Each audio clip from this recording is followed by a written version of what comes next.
Hallelujah, hallelujah. Yeshu की स्तुति हो, यीशु की स्तुति हो, यीशु की आराधना हो, यीशु की आराधना हो, यीशु की महिमा हो। यीशु की महिमा हो। प्रिय भाई और बहनों, अभी कुछ देर पहले आपने एक बहुत सुंदर गीत सुना। यीशु तुम्हें जीवन में शांति देता है, फिर तुम क्यों जीवन में अशांत रहते हो। पिछले शनिवार रात को, पूरी रात को, जब भी मेरी नींद खुली, यही गीत मेरे मन में गूंज रहा था। यीशु तुम्हें जीवन में शांति देता है, फिर तुम क्यों जीवन में उदास रहते हो। एक सच्चाई है, ईश्वर प्रेम है और ईश्वर देते रहता है। प्रेम में दिया जाता है, स्वार्थ में लिया जाता है। ईश्वर परिशुद्ध प्रेम है, इसीलिए ईश्वर देते रहता है। शांति, आनंद, कृपा, दया, करुणा, ईश्वर सब देते रहता है। लेकिन हम लोग लेने में कमजोर हैं। हम लोग अपनी दुनिया में हैं, हम लोग अपनी सोच में खो गए हैं, हम लेने में कमजोर हैं। कुछ देर पहले फादर जी आपको वचन सुना रहे थे कि प्रतिदिन का आहार आज हमें दे, प्रभु यीशु ने हमें सिखाया है। इसीलिए उन्होंने कहा सिर्फ आज के बारे में सोचना है। बहुत अच्छी बात समझा है। इसका मतलब ये नहीं है कि हमें योजना बनाना नहीं है, बिल्कुल नहीं। योजना बनानी है, 1 साल की योजना, आश्रम में पूरी योजना बनी हुई है। अगले साल का प्रोग्राम मेरा फिक्स हो गया है। योजना बनाते हैं, लेकिन उसके बारे में चिंतित नहीं रहते हैं। कान खोलकर सुनिएगा, योजना बनाना हमारा काम है, लेकिन उसके बारे में हम चिंतित नहीं रहते हैं, बल्कि योजना बनाने के बाद हम प्रभु के हाथों में सौंप देते हैं। बोलते हैं प्रभु अब तू संभाल।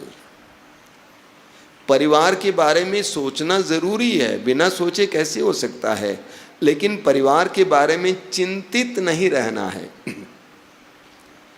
कल के आहार का प्रबंध करना जरूरी है, लेकिन कल के आहार के बारे में चिंतित नहीं रहना है। आज मुझे मिला है तो जिसने दिया वो कल भी दे सकता है। जिसने आज के लिए दिया वो कल भी दे सकता है। अंग्रेजी में एक सुंदर गीत एक बहुत बड़े संत बिशप ने लिखा है, कार्डिनल न्यूमैन ने। उन्होंने लिखा है one step enough for me, अर्थात प्रभु मुझे एक पग काफ़ी है। मुझे इतनी ज्योति दिखाइए कि इस अंधेरे में मैं एक पैर रखूं, एक पग ले सकूं। और मुझे मालूम है कि तू अगले पग के लिए ज्योति देगा। अंधेरा है, संसार अंधकार में है, और इसमें कम से कम एक पग रखने के लिए, एक कदम रखने के लिए मुझे ज्योति दिखाना। मैं विश्वास करता हूँ अगले कदम के लिए तू दिखाएगा। ये इसका मनोभाव है।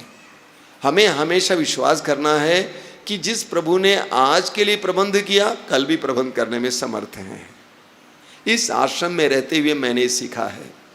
आज तक इस आश्रम के चलाने के बारे में, धन के बारे में एक पल भी मैंने चिंता नहीं की है, एक पल भी, पिछले 25 साल से।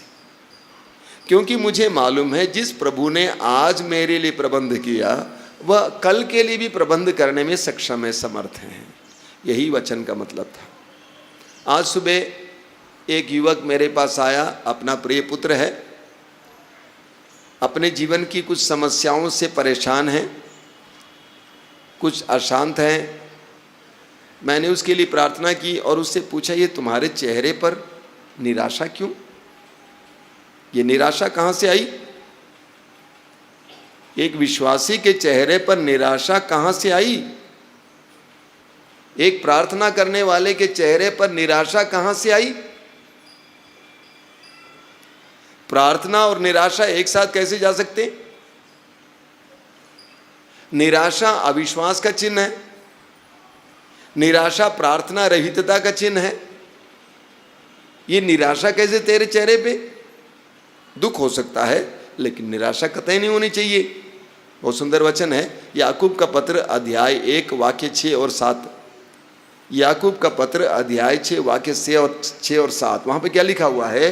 वहां पे याकूब कहते हैं विश्वास के साथ बिना संदेह किए प्रार्थना करनी चाहिए। कैसे प्रार्थना करनी चाहिए? बिना संदेह किए हुए। विश्वास के साथ बिना संदेह किए। कैसे? विश्वास के साथ और बिना संदेह किए। देखिए बहुत सुंदर बात याकूब ने कहा। हम सभी लोग बोलते हैं विश्वास है तभी तो प्रार्थना करते हैं, लेकिन याकूब कहते हैं विश्वास के साथ बिना संदेह किए प्रार्थना करनी चाहिए, क्योंकि आगे वो लिखते हैं जो विश्वास करता है वो समुद्र की लहरों की तरह है जो हवा में इधर उधर उछाली जाती है। आगे वचन 7 में क्या लिखा हुआ है? ऐसा व्यक्ति ये न सोचे कि उसको ईश्वर से कुछ मिलेगा। ऐसा व्यक्ति ये ना सोचे कि उसको ईश्वर से कुछ मिलेगा। संदेह के साथ जो प्रार्थना करता है, संदेह के साथ जो भक्ति करता है, याकूब कहते हैं कि ऐसा व्यक्ति ये ना सोचे कि उसको ईश्वर से कुछ मिलेगा। इब्राहिम हमारे लिए सबसे महान उदाहरण है। रोमियो का पत्र अध्याय 4 वाक्य 18, ध्यान से सुनेंगे। रोमियो का पत्र अध्याय 4 वाक्य 18, वहां पे क्या लिखा हुआ है? इब्राहिम ने निराशाजनक परिस्थिति में भी आशा रखकर विश्वास किया। क्या?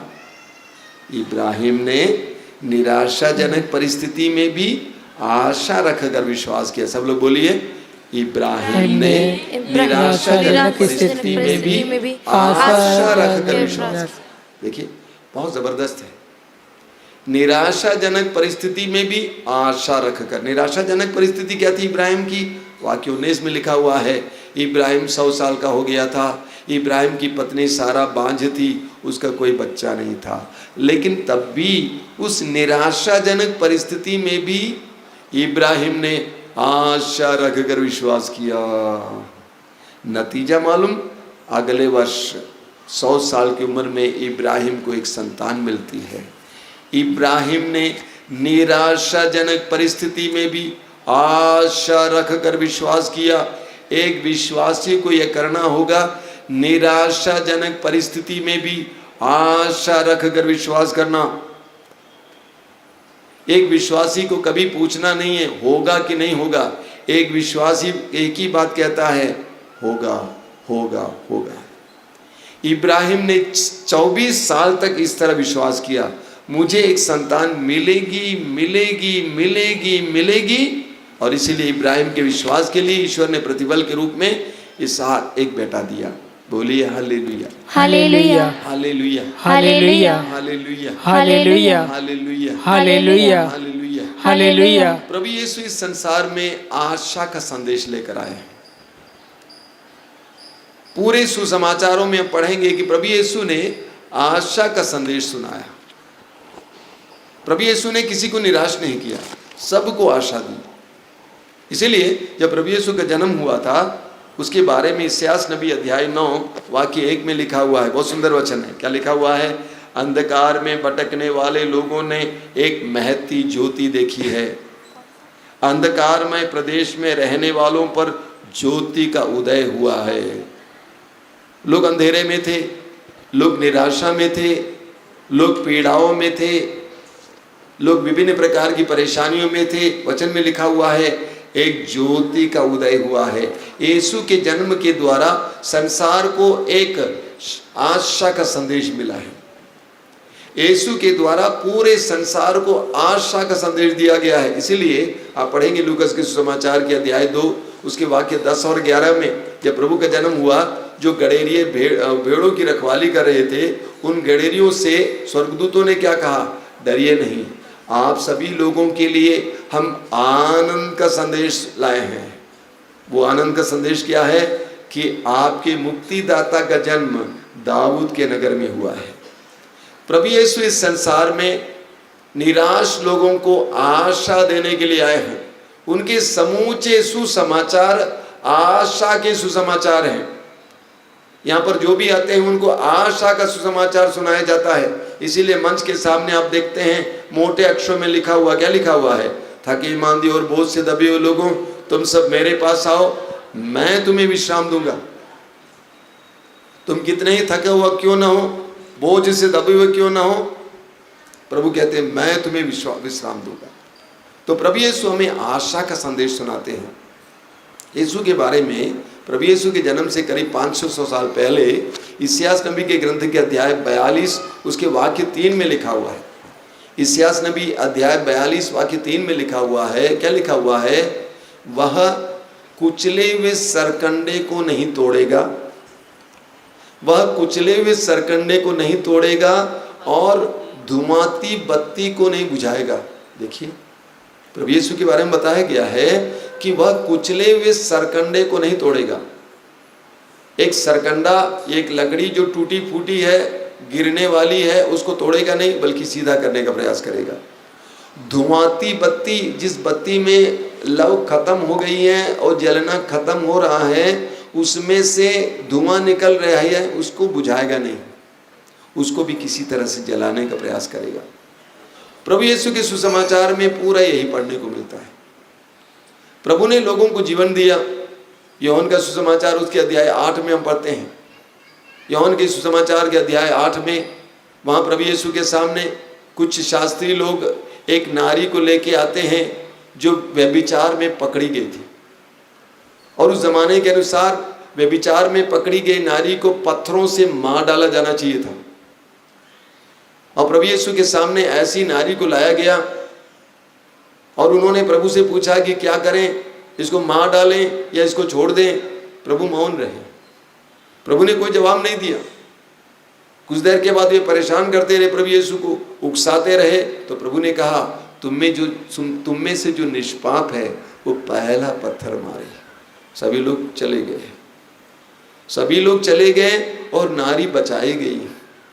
पाप में पकड़ी गई नारी, व्यभिचार में पकड़ी गई नारी, नियम के अनुसार, कानून के अनुसार जिसको मौत मिलनी चाहिए, उस नारी को प्रभु यीशु ने जिंदा किया, उसको नया जीवन दिया। Hallelujah, hallelujah, hallelujah, hallelujah, hallelujah. आपने बार बार सुसमाचार में जक्केउस के बारे में पढ़ा है। जक्केउस चुंगी लेने वाला था, और उस समय यहूदी समुदाय में जो चुंगी लेते थे रोमा साम्राज्य के लिए, सम्राट के लिए, रोमा सम्राट के लिए जो चुंगी लेता था उसको पापी माना जाता था। जब प्रभु यीशु जक्केउस के घर की ओर जा रहे थे तो लोगों ने कहा कि यह एक पापी के यहाँ ठहरने जा रहा है, यह एक पापी के यहाँ ठहरने जा रहा है। लेकिन मालूम प्रभु यीशु ने जवाब में उनसे क्या कहा? प्रभु ने कहा, ये पापी नहीं है, ये इब्राहिम का बेटा है। समाज के सामने पापी माना जाता था, लेकिन प्रभु यीशु ने उस पापमय व्यक्ति के अंदर इब्राहिम का बेटा देखा।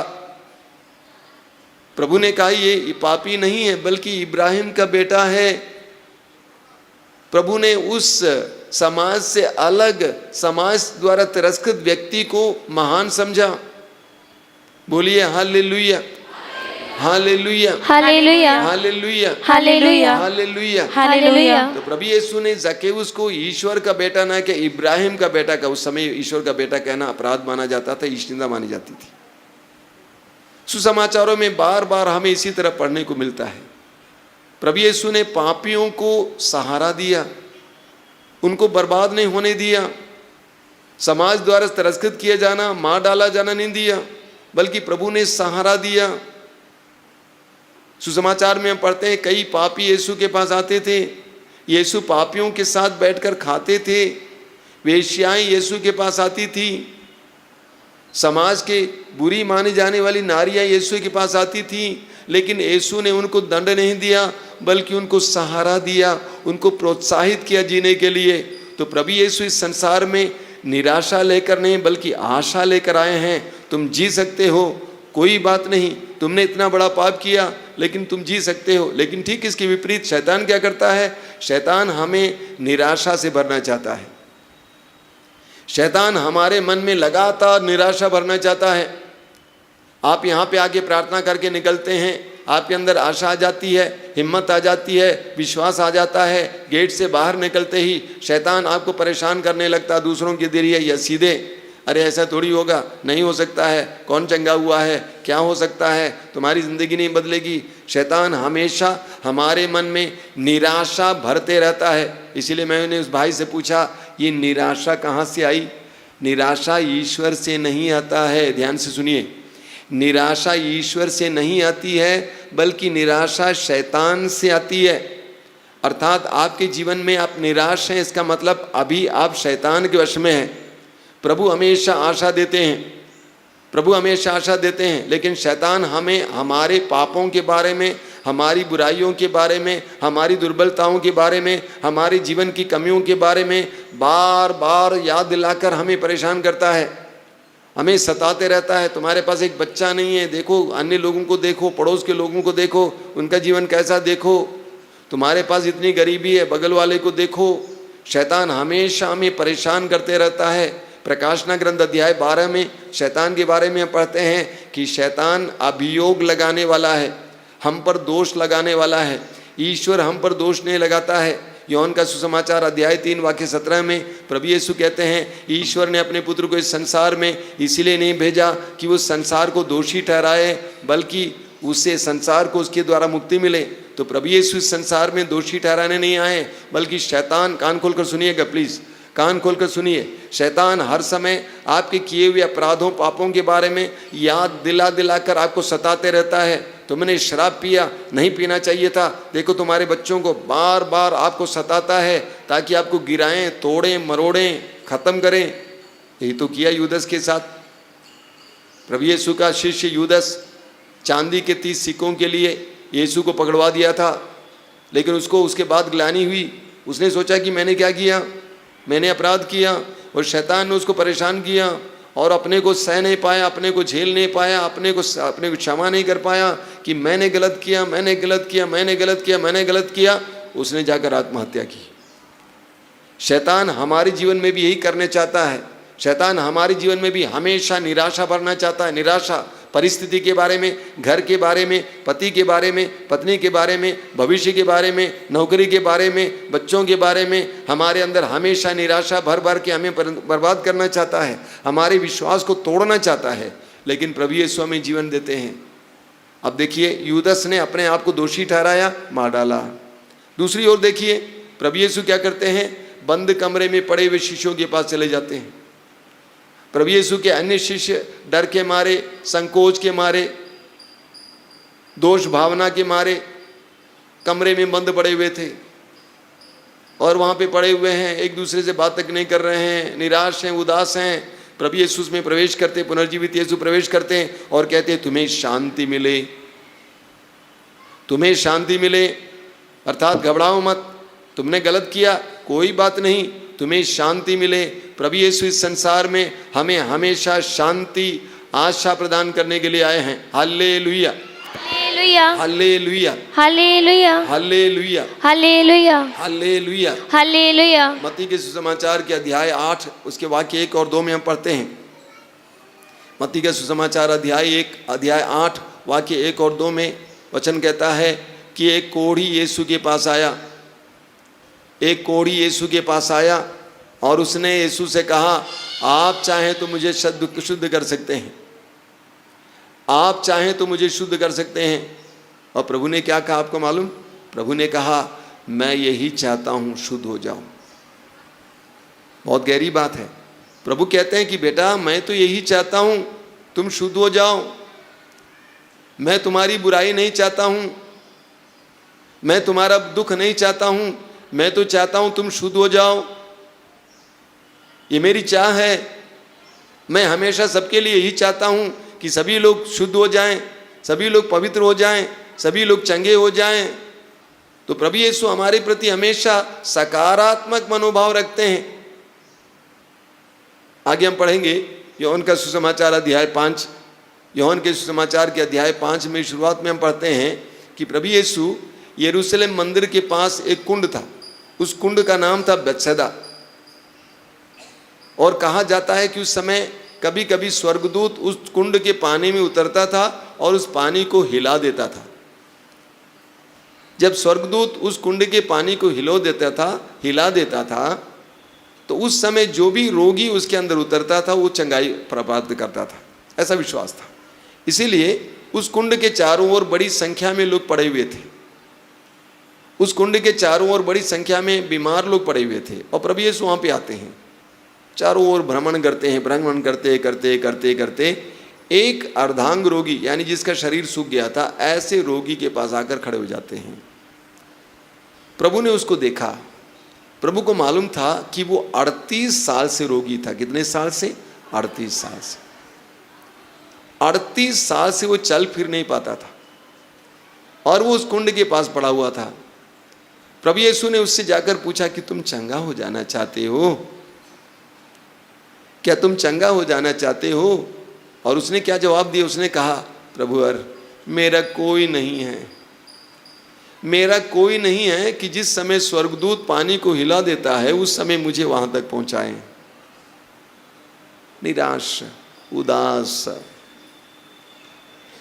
यानी उसने तय किया थी कुछ हो ही नहीं सकता है, क्या किया जा सकता है, मेरा कोई नहीं है। लेकिन प्रभु यीशु ने उसे क्या कहा? मैं तुमसे कहता हूं, उठ खड़े हो जाओ और अपने चारपाई उठाओ और चलो। उसी वक्त वो चंगा हो जाता है। Hallelujah, hallelujah, hallelujah, hallelujah, hallelujah, hallelujah, hallelujah. Hallelujah. Yeshu की स्तुति हो, यीशु की स्तुति हो, यीशु को धन्यवाद, यीशु को धन्यवाद। Hallelujah, hallelujah, hallelujah, hallelujah, hallelujah. Hallelujah. वो निराशा में जी रहा था, पड़ा हुआ था। उम्मीद थी लेकिन उसके साथ साथ उसके अंदर निराशा थी। वो सोच रहा था कौन मुझे ले जाएगा, मैं अकेला हूं। लेकिन प्रभु यीशु वहां पर आशा लाते हैं, ना तुम ठीक हो जाओगे। बोलिए hallelujah, hallelujah, hallelujah, hallelujah, hallelujah, hallelujah. Lucas के सुसमाचार के अध्याय 15 में हम पढ़ते हैं प्रभु यीशु 3 दृष्टांत सुनाते हैं। लूकास का सुसमाचार अध्याय 15 में प्रभु 3 दृष्टांत सुनाते हैं। पहला दृष्टांत है खोई हुई भेड़ का दृष्टांत, बहुत सुंदर है। एक गड़ेरिया जिसके 100 भेड़ें हैं, उसमें से एक भेड़ खो जाती है। वचन में लिखा हुआ प्रभु यीशु कहते हैं कि वह 99 भेड़ों को छोड़ देता है और उस एक खोई हुई भेड़ की खोज में चला जाता है। उस एक खोई हुई भेड़ में खोज में चला जाता है और जब भेड़ मिल जाती है आनंद के साथ, उल्लास के साथ वापस आता है, लोगों के साथ आनंद मनाता है। एक खोई हुई भेड़। हम इंसान क्या सोचते हैं? हम सोचते हैं चलो भाई 99 बच गया ना, एक को जाने दो। यीशु कहते हैं ईश्वर ऐसा नहीं सोचता है। ईश्वर अंतिम व्यक्ति तक को ढूंढते रहता है। दूसरा उदाहरण है, दूसरा दृष्टांत है खोए हुए सिक्के का दृष्टांत। एक नारी के पास 10 सिक्के थे, उसमें से एक सिक्का खो गया तो पूरे घर को झाड़ कर देखती है, बत्ती जलाकर झाड़ के देखती है कि कहाँ है। जब उसको मिल जाता है तो वो आनंद मनाती है, अन्य लोगों को बुलाती है और आनंद मनाती है, लोगों को खिलाती पिलाती है। तो सुंदर है। यानी प्रभु इस तरह करते हैं। प्रभु एक खोए हुए व्यक्ति के पीछे दौड़ते हैं, उसकी खोज में रहते हैं। प्रभु कतई नहीं चाहते कि मेरी भेड़ों में से एक भी खो जाए। हम संसार के लोग एक के पीछे नहीं रहते, हम भीड़ के पीछे रहते हैं। समाज को देखता हूँ आज के वर्तमान परिस्थिति में गरीब का कौन सुनता है? कोई नहीं सुनता है, कोई नहीं सुनता है। जायदा जाने दो। लेकिन प्रभु उसकी खोज में रहता है। सुसमाचार में एक बात हमें पढ़ने को मिलती है, आप देखते हैं, मैंने आपको बताया कई बार कि प्रभु यीशु के चारों ओर भीड़ रहती थी, लेकिन हर समय प्रभु की दृष्टि एक व्यक्ति पर लगी रहती थी। एक जक्केउस जो पेड़ की डाली पे बैठा हुआ था, प्रभु की दृष्टि इस पर लगी।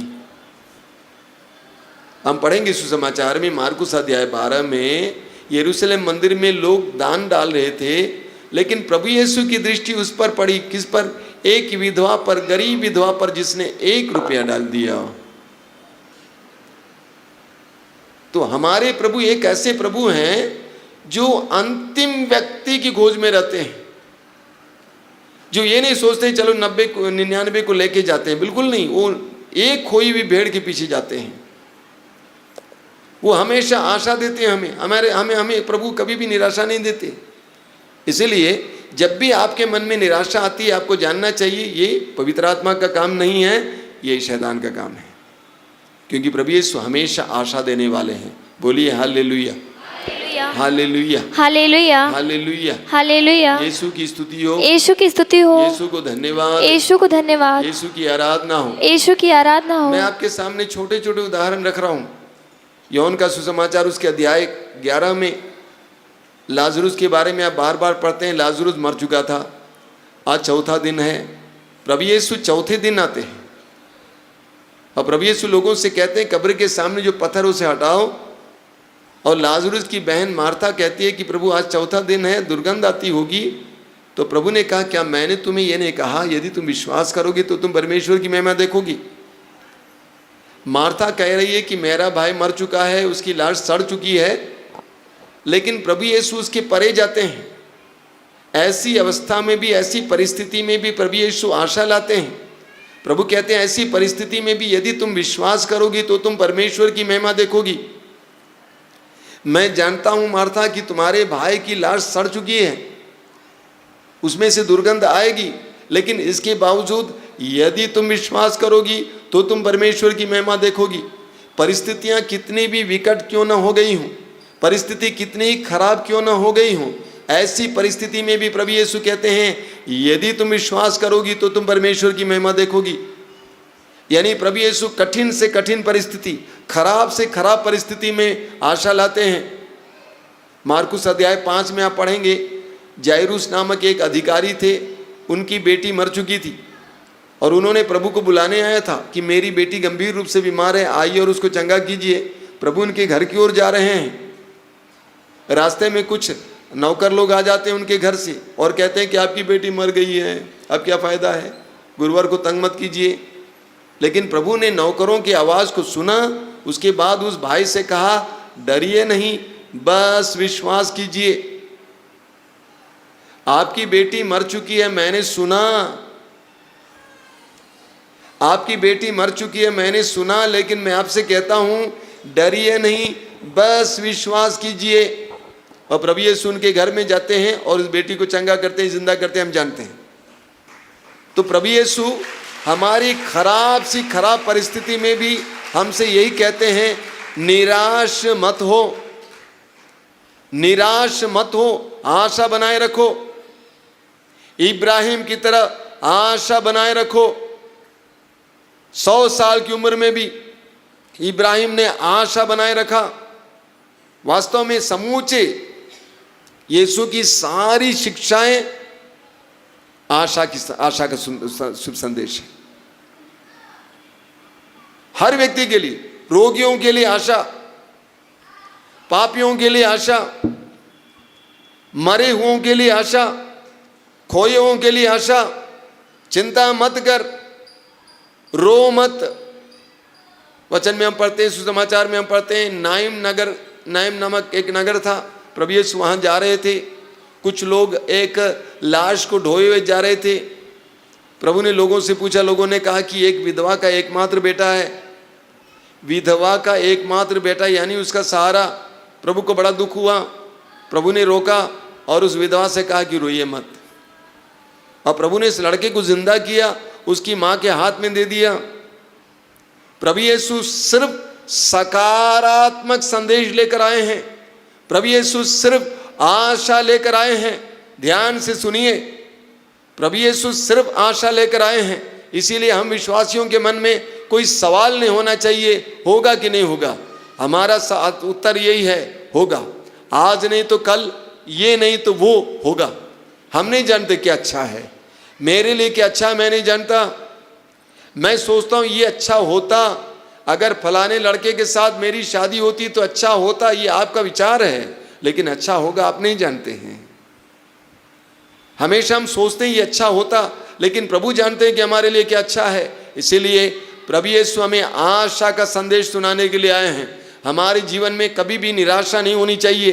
एक विश्वासी को निराश नहीं होना चाहिए। एक विश्वासी को हमेशा आशा बनाए रखना चाहिए कि होगा होगा होगा। यही विश्वास आपकी ताकत है, यही विश्वास आपकी ताकत है। प्रभु यीशु अपने शिष्यों के साथ नाव पार कर रहे थे, झील पार कर रहे थे। प्रभु यीशु अपने शिष्यों के साथ झील पार कर रहे थे, नाव में बैठे हुए थे अन्य शिष्यों के साथ। झंझावात उठा, आंधी आई, लहरें ऊपर उठने लगी, नाव पानी से ढकी जा रही थी, वचन में लिखा हुआ है, यानी पानी बहुत ज़्यादा भर रहा था और शिष्य घबरा गए, प्रभु यीशु को जगाए।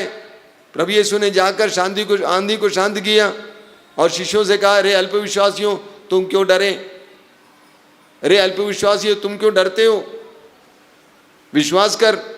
उस परिस्थिति में भी प्रभु यीशु ने शिष्यों को बताया, निराश मत हो, आशा बनाए रखो, संदेह मत लाओ अपने जीवन में। एक विश्वासी को हर समय आशावादी होना चाहिए, एक विश्वासी को हर समय विश्वास के साथ आशावादी बनना चाहिए। ये आशा ही हमारी शक्ति है। इब्राहिम की शक्ति उनकी आशा थी, ये आशा ही हमारी शक्ति है। बोलिए hallelujah, hallelujah, hallelujah, hallelujah, hallelujah. ये क्या लिखा हुआ है? प्रभु यीशु ने आवाज दी, क्या आवाज दी? हे थके मांदे बोझ से दबे लोगों, मैं तुम्हें विश्राम दूंगा। कितने लोग? कितने लोग? सब लोग, सभी लोग, सारी दुनिया के सभी लोगों के लिए ये आवाज है, कुछ लोगों के लिए नहीं। यानी प्रभु सबको आवाज दे रहे हैं, थके मांदे बोझ से दबे लोगों, निराश मत हो, भटको मत, अंधविश्वास में मत जाओ। दुनिया में लोग तुमसे पैसा छीनने के लिए बैठे हुए हैं, दुनिया में लोग तुम्हें भटकाने के लिए बैठे हुए हैं, दुनिया में तुम लोगों को निराश करने के लिए बैठे हुए हैं। हमारे समाज की परिस्थिति देखिए, जहाँ दुख होता है तुरंत वहाँ पे निराशा उंडेली जाती है। गांव के लोग निराशा भर देते, हाय हाय हाय हाय, है ना, हर जगह हाय हाय।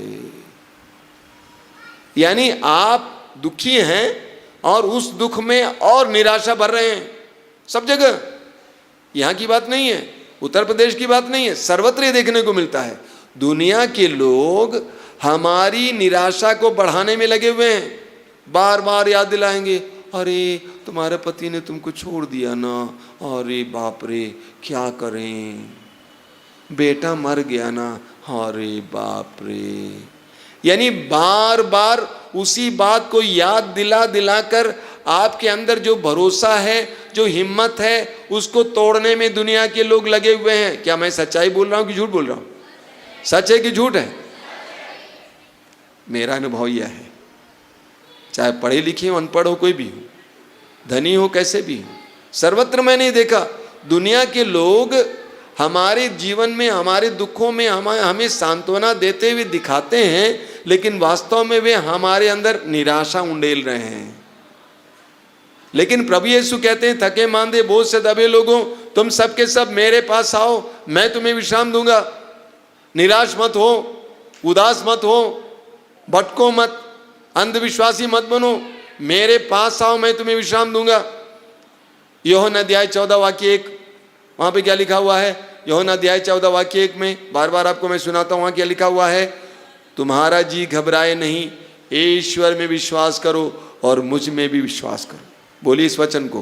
प्रभु यीशु कहते हैं, तुम्हारा जी घबराए नहीं, तुम्हारा जी घबराए नहीं, ईश्वर में विश्वास करो, ईश्वर में विश्वास करो और मुझ में भी विश्वास करो, और मुझ में भी विश्वास करो। एक बार बोलिए, प्रभु यीशु कहते हैं, प्रभु यीशु कहते हैं, तुम्हारा जी घबराए नहीं, तुम्हारा जी घबराए नहीं, ईश्वर में विश्वास करो, ईश्वर में विश्वास करो और मुझ में भी विश्वास करो, और मुझ में भी विश्वास रखो। जीवन की परिस्थितियां जब खराब हो जाती हैं तो हमारा जी घबराने लगता है, हमारी शांति भंग होने लगती है।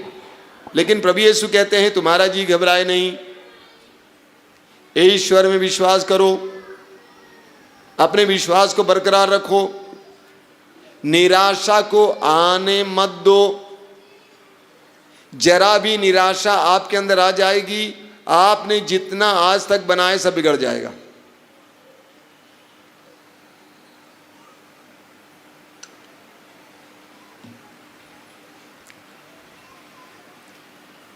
इब्राहिम से प्रभु ने 75 साल की उम्र में वायदा किया कि मैं तुम्हें असंख्य संतान दूंगा, और इब्राहिम ने उस विश्वास को, आशा को बनाए रखा 24 साल तक। अगर इब्राहिम ने अपने अंदर निराशा को आने दिया होता तो इब्राहिम को एक संतान नहीं मिलती। हमारे अंदर आश्रम आने से, प्रभु के पास आने से हमें आशा मिलती है, अब आशा मिल रही है, हिम्मत मिल रही है। अब शैतान इस हिम्मत रूपी गुब्बारे को फोड़ने के चक्कर में है। वो एक छोटे अनुभव के द्वारा हमारे उस अनुभव को तोड़ने का प्रयास करेगा। आप प्रभु के पास आने के बाद, वचन सुनने के बाद, प्रार्थना के बाद, अच्छा अनुभव के बाद घर वापस जाते हैं, अपनी परिस्थितियों में जाते हैं, तो वहाँ पे कोई ना कोई सुई लेकर शैतान आएगा। हो सकता है किसी ने कुछ कह दिया, आपको चोट लग गई, गुब्बारा फूट गया। शैतान अलग अलग परिस्थितियों के द्वारा, अलग अलग लोगों के द्वारा आपके विश्वास, भरोसे और आपकी हिम्मत को तोड़ने के लिए लगा हुआ है। आपको अपने विश्वास और भरोसे को बनाए रखना है, ये आपका काम है। प्रभु अपनी प्रतिज्ञा पूरा करेंगे, क्योंकि वचन में लिखा हुआ है कि प्रभु सत्य प्रतिज्ञा है। लेकिन आप और मेरा काम है हमारे विश्वास को बरकरार रखना, हमारी हिम्मत को बनाए रखना, हमारी आशा को बनाए रखना। ये आप और मेरा काम है। बोलिए hallelujah, hallelujah, hallelujah, hallelujah, hallelujah. प्रभु यीशु ने क्या कहा है? जो मनुष्यों के लिए असंभव है वो ईश्वर के लिए संभव है। दोहराइए, 3 बार बोलिए। जो मनुष्यों के लिए असंभव है वो ईश्वर के लिए संभव है।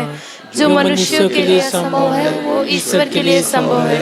जो मनुष्यों के लिए असंभव है वो ईश्वर के लिए संभव है। हर बार ये बोलना है अपने मन में।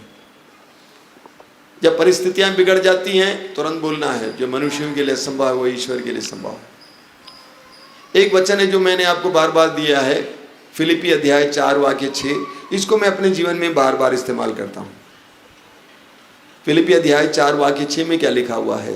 वाक्य 6 में लिखा हुआ है, आप किसी बात की चिंता न करें, हर जरूरत में प्रार्थना किया करें, विनय तथा धन्यवाद के साथ अपना निवेदन प्रभु के सामने रखें। जीवन में किसी भी प्रकार की परिस्थिति बिगड़ जाती है या किसी प्रकार का दुख आता है, विसंगतियां आती हैं, समस्या आती है, मैं इसी को इस्तेमाल करता हूँ। तुरंत ये वचन मेरे मन में आ जाता है, किसी बात की चिंता ना करें, हर जरूरत में प्रार्थना करें, विनय तथा धन्यवाद के साथ अपना निवेदन प्रभु के सामने रखें, और मैं चिंता नहीं करता हूँ। तुरंत उस बात को लेकर प्रभु के सामने रख देता हूँ। मेरे जीवन में चिंता का जो विषय होता है, जो ही वो विषय बनते जाता है, उस विषय को लेकर प्रभु के हाथ में दे देता हूं। चिंता नहीं करता। जो ही मेरे जीवन में चिंता का एक विषय आया, कोई भी कारण, कोई भी चीज हो, अब कल मैं कुछ बातों के बारे में चिंतित था, उन सारी बातों को मैं उठाकर प्रभु के सामने रख देता हूं। उन बातों को मुझे निराश करने नहीं देता हूं। हमारे जीवन की प्रतिदिन की परिस्थिति में बाप रे बाप, कैसे कैसे हमें निराश करने के लिए शैतान प्रयास करता है, अलग अलग रूपों से प्रयास करता है। जिस तरह अय्यूब के बारे में आपने सुना है, अय्यूब के जीवन में कई विपत्तियां भेजकर उसके विश्वास को तोड़ने के लिए शैतान प्रयास कर रहा था। एक के बाद एक विपत्ति, एक एक विपत्ति के द्वारा शैतान अय्यूब के विश्वास और ईश्वर पर भरोसे को तोड़ने का प्रयास कर रहा था। उसके अंदर निराशा भरना चाह रहा था। अंत में उसके बच्चे भी मर गए, निराशा भरने की कोशिश कर रहा था। उसके शरीर पर फोड़े आ गए, निराशा भरने की कोशिश कर रहा था। लेकिन अय्यूब ने निराशा नहीं अपनाई। अय्यूब ने कहा, ईश्वर ने दिया, ईश्वर ने वापस लिया, ईश्वर की स्तुति। मैं नंगा ही अपने मां के गर्भ से आया, नंगा ही इस धरती के गर्भ में जाऊंगा। एक पक्का विश्वासी है। शैतान ने उसके जीवन में विपत्ति पर विपत्ति भेजा, लेकिन अय्यूब के विश्वास, भरोसे और शांति को भंग नहीं कर पाया। बोलिए हालेलुया, हालेलुया। दाना तो ऊपर उठाइए, हालेलुया, हालेलुया, हालेलुया, हालेलुया। यीशु मेरा प्रभु है, यीशु मेरा प्रभु है, यीशु मेरा प्रभु है, यीशु मेरा प्रभु है। यीशु मुझे शांति देते हैं, शांति देते हैं। यीशु मुझे आशा देते हैं, आशा देते हैं। यदि यीशु मेरा प्रभु है, यदि यीशु मेरा प्रभु है, किसी बात की कमी नहीं, मुझे किसी बात की कमी प्रभु मेरा नहीं। चरवाहा है, प्रभु मेरा चरवाहा है, किसी बात की कमी नहीं, मुझे किसी बात की कमी प्रभु नहीं। मेरा चरवाहा है, प्रभु मेरा चरवाहा है, किसी बात की कमी मुझे नहीं। किसी बात की कमी नहीं यीशु है। मेरा चरवाहा है, यीशु मेरा चरवाहा मुझे है, किसी बात की कमी मुझे नहीं। किसी बात की कमी नहीं है। Hallelujah, hallelujah, hallelujah. जो मनुष्यों के लिए असंभव है, जो मनुष्यों के लिए असंभव है, वो ईश्वर के लिए संभव है। वो ईश्वर के लिए संभव है। मनुष्यों के लिए असंभव है, जो मनुष्यों के लिए असंभव है, ईश्वर के लिए संभव है। वो ईश्वर के लिए संभव मैं है। विश्वास करता हूँ, मैं विश्वास करती हूँ मेरे जीवन की परिस्थितियाँ जितनी भी कठिन क्यों न हो, कितनी ही बेकार क्यों न हो, प्रभु के लिए कुछ भी असंभव नहीं है। Hallelujah, hallelujah, hallelujah, hallelujah, hallelujah, hallelujah, hallelujah, hallelujah. मैं विश्वास करता हूँ, मैं विश्वास करती हूँ, प्रभु मेरा सर्वशक्तिमान है, सर्वशक्तिमान है। मेरी परिस्थितियों को को बदल सकते हैं। Hallelujah, hallelujah, hallelujah, hallelujah, hallelujah, hallelujah, hallelujah, hallelujah. दोनों हाथ ऊपर उठाइए और प्रभु की स्तुति करते जाइए। Hallelujah, hallelujah, hallelujah, hallelujah, hallelujah, hallelujah, hallelujah, hallelujah, hallelujah, hallelujah, hallelujah, तेरी जनता आशा का वरदान यीशु के नाम पर निराशा की आत्मा इसी वक्त नष्ट हो जाए। यीशु के नाम पर मेरी जनता से निराशा की आत्मा इसी वक्त नष्ट हो जाए। Hallelujah, hallelujah. यीशु के नाम पर आशा का वरदान मिले।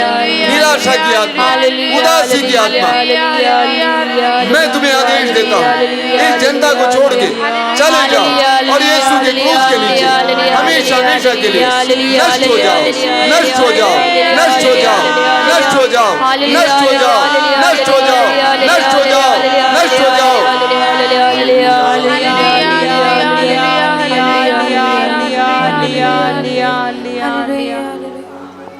यीशु तुम्हें जीवन में शांति देता है।